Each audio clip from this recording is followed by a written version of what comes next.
So over time, we've offered many suggestions about reach for the thought that feels better and so forth, because that's a calibration.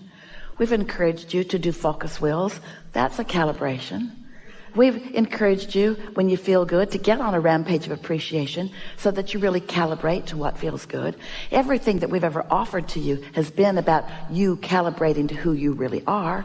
And of course, before you can calibrate to that note, to that vibration, you've got to first know that it exists. Do you? Do you know that you came forth from source and that source part of you is still there, offering a signal to which you can calibrate? Because if you can accept that, then everything else is easy for you. But if you haven't accepted that, then you are most likely, like most humans, calibrating to the loudest vibration in the room. That's what mobs are. Calibrating to the loudest vibration in the room. And sometimes you get confused, because if you haven't beforehand taken the time to calibrate to your highest frequency, then the loudest note in the room will call you to it. And that's all right, because as you get called to it, you have a feeling sensation. And this is what we really want you to know. You may accept it just because we say it. You may accept it because you knew it before we said it. You may accept it because nothing else makes sense to you. You may accept this. We want you to come to accept this. You are source energy, and a part of you is here in this physical body. And the strongest calibration, the strongest signal that you are, is one of pure love. One of knowing well-being, one of loving self, and one of loving others. But that love word is so overused and so misunderstood that it's maybe not even the best word to use. The God word doesn't work either, because so many of you think so many things about those things. So we don't want you to calibrate to a word. We want you to calibrate to a feeling. And we want you to do your best to decide that feeling good is a good thing. That feeling good is a good thing. So what we're talking about incessantly is identifying a vibration, a desired one, and then isolating it by focusing on it and not other stuff. And in doing so, eventually calibrating to that frequency. And now what's happened is you are one with you. Now, what's the benefit of being one with you, with who you really are? You've been around a long time. You've been calibrating longer than there are human words to describe or human concepts to comprehend. You're old. And that you that has become is pure, positive energy. And it is dominant. That's why well-being abounds, even if you won't admit it. So this whole of who you are, this pure, positive energy of who you are, this pure, positive energy of who you are, has a point of attraction. Law of attraction is responding to that you. If you've been hanging around with us for a while, you've heard us say, we say it often, one who is connected to this stream of well-being is more powerful than millions who are not. So that point of attraction is powerful, more powerful. Hard to define how much more powerful. And we want you to contemplate for a moment with us why that part is so much more powerful in its point of attraction. Because there's no contradiction in the energy. Because the vibration has been identified and isolated and calibrated. And so since there is no contradiction, that signal is strong. Sometimes you calibrate to a signal that is not coming from source. It's coming from fear or groups of people who are fear, rivers and streams, because every thought that's ever been thought still exists, and the law of attraction manages those thoughts too. So there are plenty of beliefs and thoughts and rivers and streams that humans think that if you're just bipping along, not thinking anything and just slightly negative about your life experience, you can easily, because law of attraction will draw you there, because law of attraction isn't doing what's best for you. Law of attraction is not even trying to do what's best for you. The law of attraction is not your mother. The law of attraction is an equal opportunity across the board responder to your vibration and a matcher of vibrations. So if you are ornery about something, the law of attraction will say, here's some more, here's some more, here's some more. It's just the way that it works, you see. So as the law of attraction is responding to everything that is abounding, you have choices. You can calibrate to wanted or unwanted, but you can't all of a sudden, after you've been calibrated, after you've been noticing, after you've been complaining, after you've been observing. Do you know? Heard us say this many times if you've been hanging around with us. Most humans offer most of their vibrations in response to what they are observing, which is a good thing if what you're observing feels good, but it is not a good thing if what you're observing feels bad. And if you've got the habit of observation, then you're going to have a mixed bag, and you're not going to be like your inner being who is consistently pure positive energy. Now that's okay. You're not ever going to be that until you croak. You're not ever going to be that until there is nothing in the physical realm that has your attention. And you came to the physical realm intending to give your attention to things in the physical realm, because calibrating to unwanted gives birth to what is wanted, and that's the evolution of all species. It's the expansion of the universe. It's a good thing, not a bad thing. You just have to decide, once you've taken that step one by knowing what you don't want and asking for more, you just have to decide if you're willing to start looking toward what you're asking for, or if you're going to stay in the defense mode of explaining to someone, usually your mother, why you want it.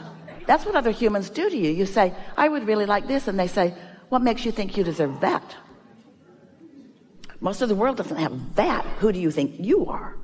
And you're usually not with it enough to say, I'm source energy in a human body, and I get what I want.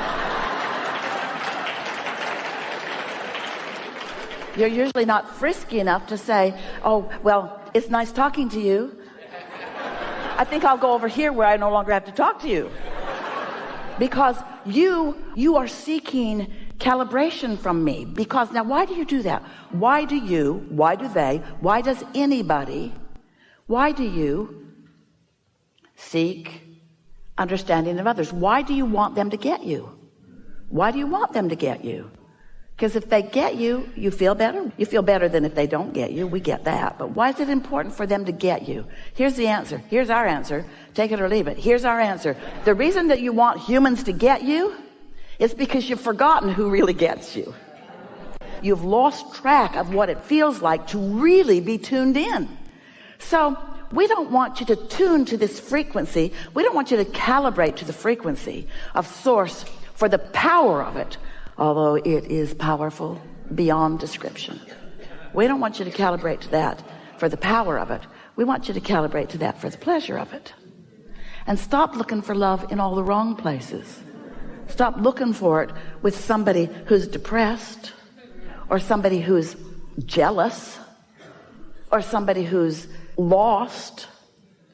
If you're walking along a mountain, it's a nice, great view.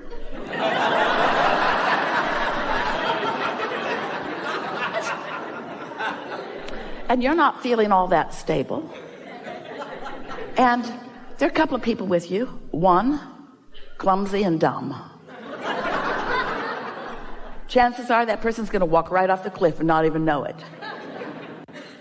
And then there's somebody else, sure-footed and stable, paying attention. Which one would you be glad was walking close to you? And we're just saying, your inner being, your source, is not just walking close to you, is all over you, surrounding you, infused in you, flowing through your streams, your air streams and your blood streams and your vibrational streams. You are so understood and so loved and so wrapped in this stable love, But if you're focused upon something that's a different frequency, you don't know it. And you see, it's your perception that matters.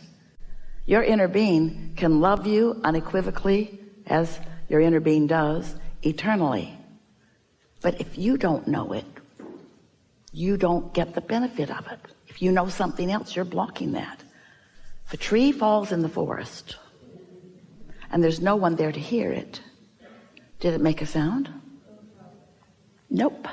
It made a vibration, but if there isn't an ear there to translate the vibration into what you call sound, there was no sound, there was vibration. So you got to tune to the frequency of source before you have that knowing. The existence of your source within you is only meaningful to you when you know about the existence of your source and you calibrate frequently to it. And you know, the more you calibrate to the frequency of your source, the better you'll feel, first of all. But then something else happens. People used to say to us in the early days when we would encourage meditation, and they would begin meditating, sometimes for the first time in their life. And then they would say to us, Abraham, is it normal for all hell to break loose in my life when I begin meditating? And we would say, yep. Because as you calibrate to that frequency of who you really are, when you're not calibrated to that frequency, you notice it more. The more you are that loving being that you are, the more painful it is to be otherwise. You just get so you can't stand it, you see. And then what happens to so many of you, you begin associating that discomfort with the people or experiences, usually experiences that include people, that are present when you feel the discomfort. And then you think it's their fault. Because before they were there, you didn't feel this way. So they should change. They should do something different so that you can feel better. And that's what we mean by calibrating to things that are unstable. We're not talking smack about humans. Well, we sort of are. You're blessed and you're beautiful and you're magnificent and you are a balance of contrast just like you knew you would be. So let's go back to this business of when you see something that you like and you focus on it, it feels so good. But then when you see something that you don't like and you focus on it, it feels so bad. Let's talk about the disadvantage of looking for feeling good in that way. Because as you look for it there, and find it, now you're holding that person responsible to hold you in their gaze. They got to be stable. So you're not giving them the opportunity to have their own expansion. You're not giving them the opportunity to calibrate. You're saying, get calibrated and focus on me because I only have the ability to get my juices from you. And it's not long before you resent them for a number of reasons. First of all, they don't have the ability to only focus on you. And then you feel like something that has been tethered that isn't. And next of all, they can never provide the satisfaction that you will feel when you hook into who you really are. So love them, but don't need them.